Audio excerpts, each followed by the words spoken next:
Welcome, gun runner.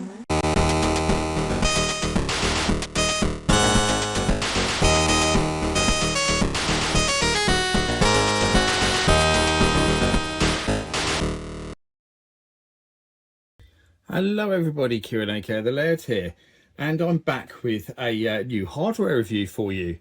And those of you who watched my recent video I did where I went round a retro gaming store in Canterbury, the brilliant Level Up Games, might remember that this was one of the things I bought from said store, and I said that I would take a look at it in due course, and a lot of people seemed quite interested in it as well. And so here we are. And one of the reasons why I've actually waited a little while to do this video, why I didn't do it straight away, was because it comes with a cartridge that you can play games on, because it might look like a Pong clone, and it kind of is, but it isn't, as I'll go on to explain. But it does take cartridges, and one cartridge came with it, and I was intrigued to see if I could locate some more cartridges for it. So I had a Google, and it seemed to be that there is, I think there's 10 available for it. I seem to remember when I looked, but some of those 10 are very hard to find. There's one in particular, I think, that's only ever shown up once or something online from what someone was saying. I found a whole thread about it, and they've been trying to collect all the cartridges for this for years, and there was one that was still eluding them because it had only come up once and it had gone for a silly high price. I can't remember what that was, but I had a look online and I managed to find 2 other cartridges quite easily. In fact, there was multiple people selling cartridges for it, but there was one seller that had one of them and another one that had another one that were around the same price as each other. I think I paid about £16, I want to say, per cartridge, which is probably more than I would have wanted to pay. I only paid 25 for the system, but I wanted to have them, so I thought, yeah, what the hell, and bought them. The only funny thing was that both cartridges came with an extra copy of the packing cartridge, which is really strange. So I now have 3 of those. I'm not sure what we're going to do with them, but there we go. So let's have a look anyway around the box. So this is the Radofin Tele-Sports III. And on the front, it proudly proclaims that there's over 120 game versions playable on this set. And that's your typical misleading game variations thing, like you got on the early Atari 2600 games. Remember Space Invaders with its 112 game variations? Because a lot of them are literally like the same game but slightly harder or something like that. Or you've got a 1-player and a 2-player version of a game. Things like that. And actually, I noticed that on the front, it does have screenshots of lots of the games that are available. But I say screenshots, what they really are is just like drawings, actually, of some of the games from different cartridges as well. I'll kind of show you this up close. There you go, you can see like a car racing game there, a football game, motorbike racing. That looks something like a kind of Seawolf game there. With mostly sports games on this side, a kind of breakout game as well there by the looks of things. But yeah, right, so let's have a look round the box. So on that side we've got some sort of weird diagrams of games, very basic. On the top end of the box there is a bit more about it. So it says this programmable color TV game easily connects to any size TV, color or black and white. TV, colour or black and white. It's worded is a bit strange. It says it's a programmable video system, sort of. Radofin provides a new dimension in home entertainment. This system allows you to build up a library of exciting games for players of all ages. I'll judge if they're exciting or not, because I've got to play them at the end of this video. Each system comes complete with a 10-game cartridge and includes the following features. Realistic sound for your TV. Not sure I'll call it realistic. On-screen digital scoring, yeah, kind of, on some games. Remote joystick controllers, yeah, kind of. Handicapping capability, yeah, okay. AC adapter, yeah, there is one of those. You don't need to use batteries. Full colour on colour TVs. The next one has been crossed out with a black pen. So it's obviously something that was removed. Oh yeah, it says TV. If you look carefully, it says TV switch box included. So maybe that was something that was in there originally and they removed it. So it's really strange that's been blacked out. Difficulty options through 3 skill switches. Yes, there is. A variety of optional game cartridges. Yes, there is. As I say, there are different cartridges, and I now have 3 of them. And it's made in Hong Kong. And on the back, there's nothing, which is rather strange. The back of the box is just plain white. And on that side, there's just an image of what the console and the controllers look like. And it says, complete with game console, 2 remote controllers, 1 AC adapter, Superstar game cartridge, and blacked out, because that's obviously saying it's TV switch box, which they obviously decided not to include with these for whatever reason. So it's just, they've just got a black pen and crossed it out. Someone must have had a great job there, mustn't they, in the factory? Yeah, Jim, here's a black marker. Every single one of those consoles, you've got to go and black out 2 bits on them. Brilliant. So I've already taken the console out of the box, but I just want to say, inside the box, I do have all the polys. So it's complete. I won't bother showing you polys. They're not very interesting, are they? But I have all the polys, so that's a good thing. So it's in very good condition. Really, the only thing wrong with it is a bit of damage there, I suppose, where it's just got a bit bowed, the box, a bit creased. But otherwise, excellent condition. And I have said this before, but I love that design. It's so 70s. The font, the colours, I just love it. It's beautiful packaging, in my opinion. I think it's lovely. And here is our console. So this is a Radofin Programmable Tele-Sports III. And you notice the design is actually quite similar to the later Radofin 1292 Advanced Programmable Video Systems. So they obviously sort of reused the design for those. And indeed, my own Acetronic MPU 1000 that I've got, which is a variation of that same console. Radofin obviously made those as well. So I think Radofin probably produced the consoles for a lot of people because they're a big factory in Hong Kong. Radofin made stuff for lots of people. So there we go. The front of the console, we have our cartridge slot. There we have our 10 game selector buttons. We've got an on-off switch, our amateur, professional. So you can you've got a medium if you leave them in the middle, or you can put them up for professional mode or down for amateur mode. Simple as that. 2 settings: professional, amateur. A reset button, and then on the back there's not a lot really. There's just my thing saying it, path quality control, and my serial number, and some patents and stuff there for different countries, including Australia, England, and Venezuela, rather bizarrely. And then on the back, there is a switch, a dial, which you'll see more of when I actually have to come to play the games, because it's a bit weird. It's like an adjustment dial that you have to use to get the picture right on the TV. It's quite strange. Colour 1, 2, or 3, so you can change the colour that you see.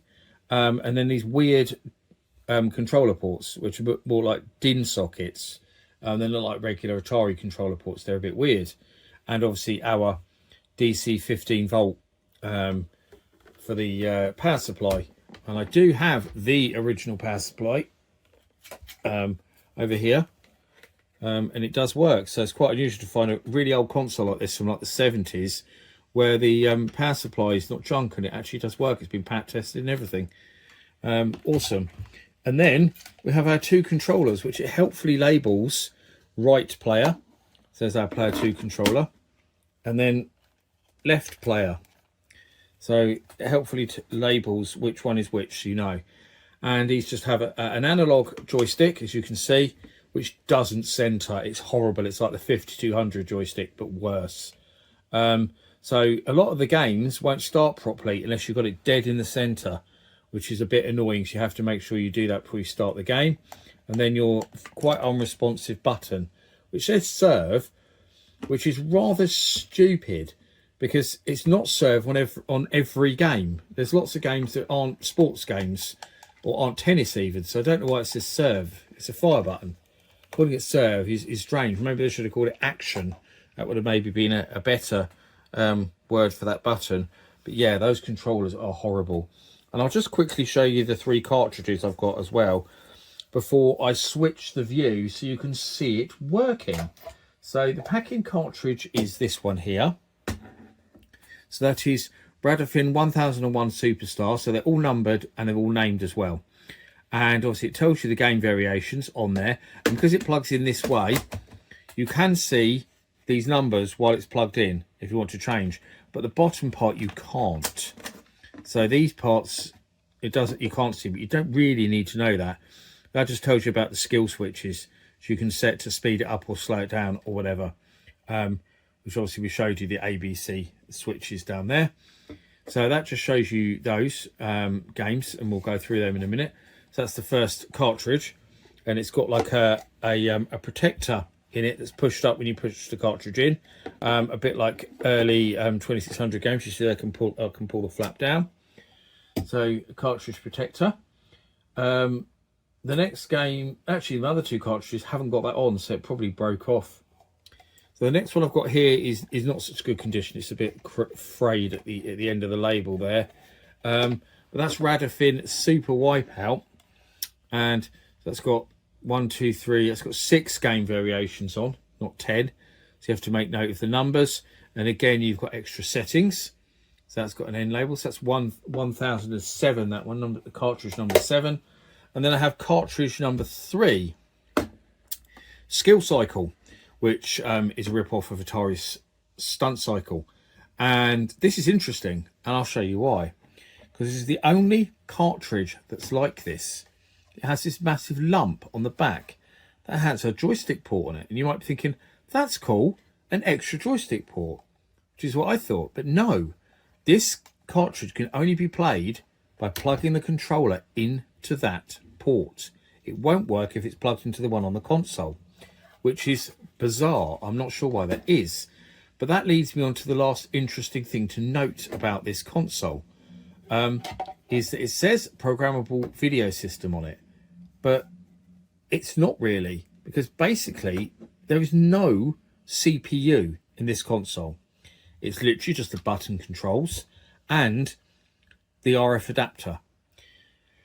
All the hardware is in these cartridges, and you notice that when you pick the cartridges up, they're really heavy compared to an Atari 2600 cartridge. They are really, really weighty, especially the one with the extra joystick port on it. And these are like some of the early Japanese consoles, like the Bandai TV Jack, for example, is a really good example of that. Is it Bandai did the TV Jack? I can't think now.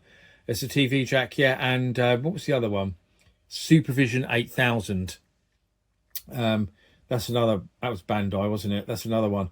So those consoles basically were on a similar thing to this, where the units just pass throughs and all the game is on the cartridge. I think actually the Epoch cassette vision, the first one, not the cassette vision, the original cassette vision was like that as well. The hardware is in the cartridges. So each of these cartridges has a CPU in it. So it has everything to display the game in the cartridge. So that meant it can actually do different types of games by putting different things in the cartridges. But obviously still very, very limited because this is an early console. But that is how it works. So you'll see when I turn it on how different the games look. So without further ado, I will now switch to a view where you can see these games running on my TV, and let you know what they're like, and you can see for yourself.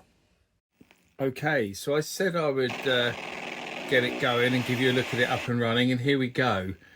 I've got the Skill Cycle cartridge in at the moment, as you can see, because this is the one where you have to plug the controller into the back of the cartridge, which is really strange, but that's the only way it will work.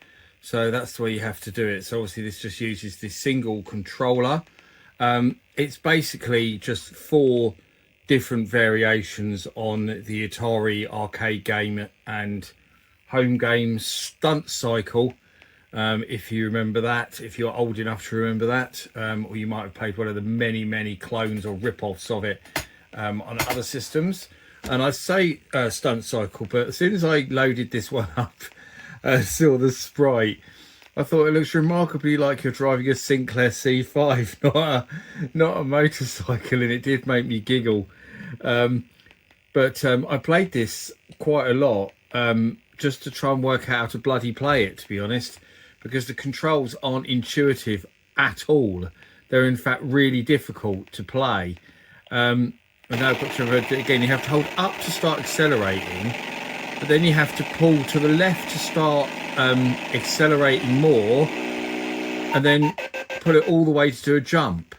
So you sort of have to move it round in this kind of circular motion. Look, you might be able to see as I do it.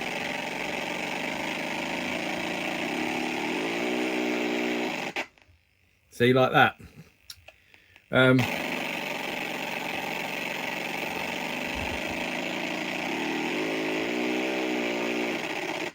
I missed that one. I went too fast.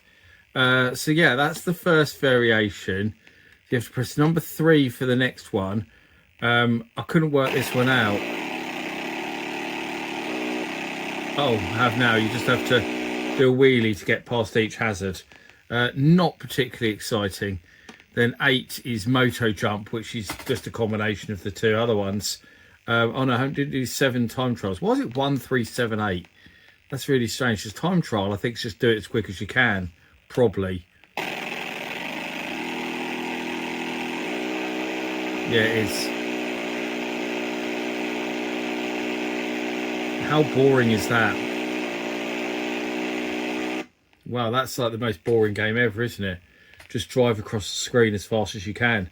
So yeah, skill cycle, which I thought would probably be the best cartridge, is remarkably unexciting. Now what I need to do now is turn it off, take the cartridge out. Then I'm going to have to unplug the flipping controller from the back of the cartridge for this game and put it back into the back of the console so we can play something else. It's so ridiculous that you have the controllers aren't particularly that easy to get in and out because there's the really bizarre controller ports, as you've probably seen. Right, so let's go with the pack-in cartridge, Superstar. Now these are all 2-player games, but I'll just go through and show you what there is so you can see. And now it's not working. This worked fine before. Ah. Do you have to fiddle with those switches or something? No, it just won't work at all now. I had this cartridge working a minute ago because I was playing it. So what's wrong now? I don't understand. Oh.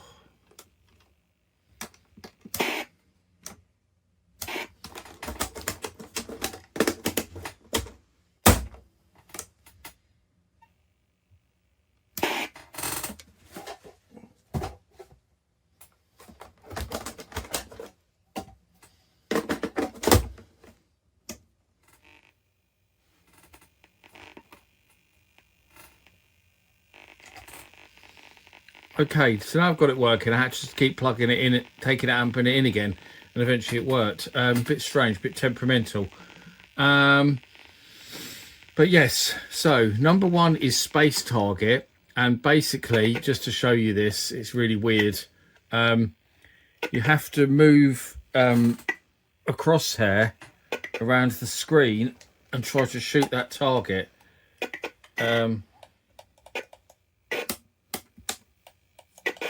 And the game won't start now, which is really strange because I was playing it before.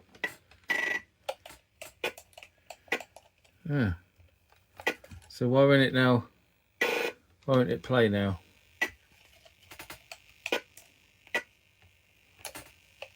I don't understand what's happened with this. Oh, there we go.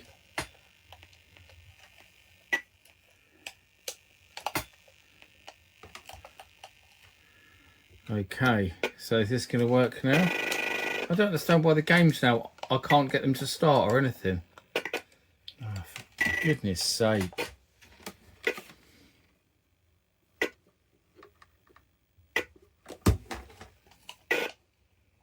Right, there we go. You have to twiddle that dial on the back of it to get it to be in the right setting. So basically, you compete to try and shoot that target. It's quite crap and doesn't work very well. So then we've got number 2, which is supposed to be, that's tennis. So you've got Pong, basically. There we go. I'm failing miserably here, aren't I? Yeah, wow.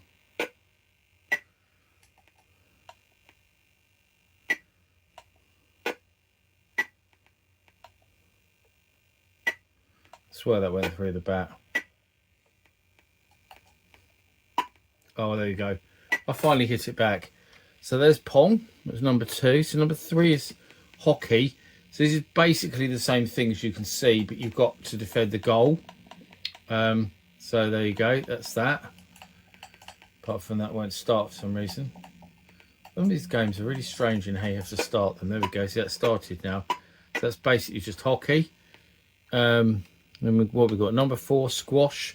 So this one is reasonably playable. You obviously just hit it against the wall. There we go. Try to, and then it goes white, so the white has the player to return it. Pretty self-explanatory there. You've got squash practice, single player. 6 is targets. It's another target shooting game, but just single player, if I remember rightly. Grid ball. So this is supposed to be, I don't know, gridiron football. I don't know, grid ball. It's a bit like a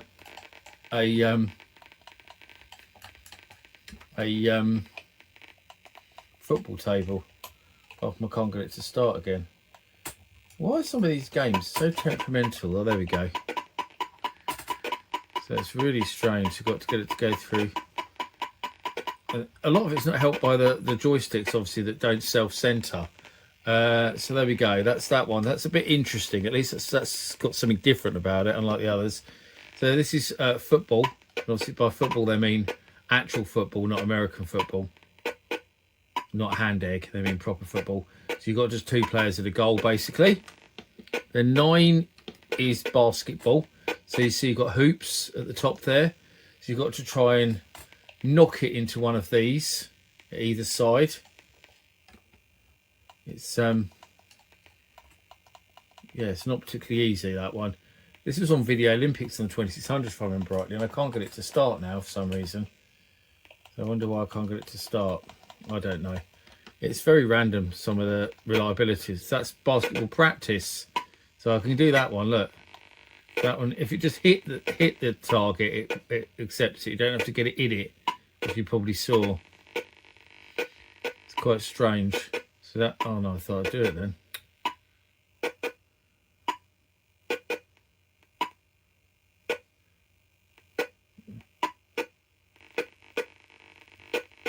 Oh, there we go.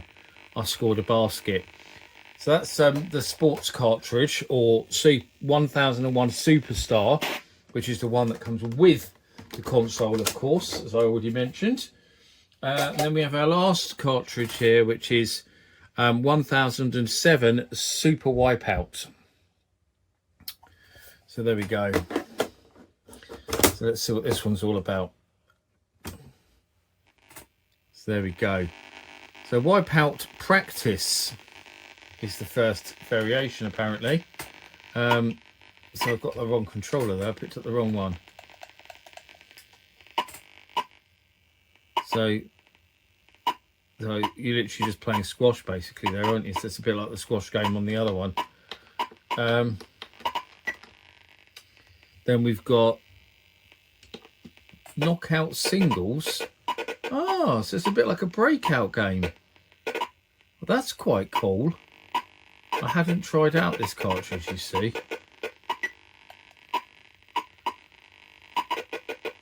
This was the last one to arrive when I ordered them. This is actually vaguely playable. I reckon this is actually the best game I've played so far on any of these cartridges by far. By far the best game. It's actually alright, even with that quite severe screen blur. If I was playing on a proper CRT rather than this kind of flat screen, it would probably look better, I reckon.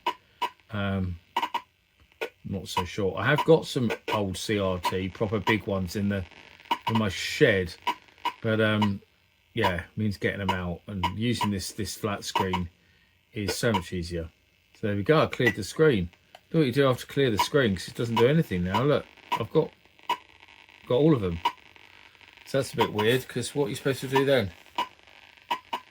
Nothing. And then what's this one? Number 3 is... There's not a number 3. Number 4, number 5. There's singles. So this is basically more flipping variations of Pong, isn't it, basically? Let's look at that one. We've got a divider down the middle and we're competing against each other. So that's pretty cool. There's more of that. And what's this one? This one looks interesting. Oh, so this is more like Breakout, but you're competing against each other because the wall is solid. That's actually quite cool. So what's game 10 then? Then this is game 10 where it's similar again. So these are kind of, basically this cartridge is kind of like Breakout variations. And it's actually got quite interesting and enjoyable, fairly enjoyable games on it. It's easily the best out of the 3 cartridges. And I'd actually say the Stunt Cycle cartridge, or was it's called Skill Cycle, that's the worst cartridge. Those games are trash. They're barely playable. I mean, with the Stunt Cycle, there isn't even variations with extra jumps. It's just not very good at all. It's not very. I mean, it does say you can do the skill switches to get more functions, so maybe you have to do that. But I just still, it was quite boring, and the variations didn't seem to add anything. This one has 10 sort of quite actually playable variations of different games on it, so it's by far the best one. But that's it really. There's not a lot else to say, is there? I mean, I always do a bit at the end usually when I do hardware reviews, telling you if it's a console that you should buy, and this isn't a console you should buy. It's really bad for the most part. It's just an interesting piece of history, isn't it? I think is the best way to sum it up. And that box that I showed you earlier, you know, the box is beautiful. And to be honest, I'm probably going to put the box somewhere on my display shelf just because I love it so much. I just think it's a stunning box. But the actual console itself, I don't think I'm ever going to be turning this on again because the games are mostly rubbish. These non-centering controllers are just awful. And the only vaguely interesting games are the Breakout ones. And let's face it, I can play much better variations of Breakout on, well, just about anything really. But, you know, as crap as this console is and as limited and old and whatever, it is still fairly interesting. It is a nice piece of history. It's nice to have in my collection. And I still hope you enjoyed my review of the Radofin Programmable Tele-Sports 3. So as always, I thank you for watching. I'll see you all again for another video very soon. Bye-bye.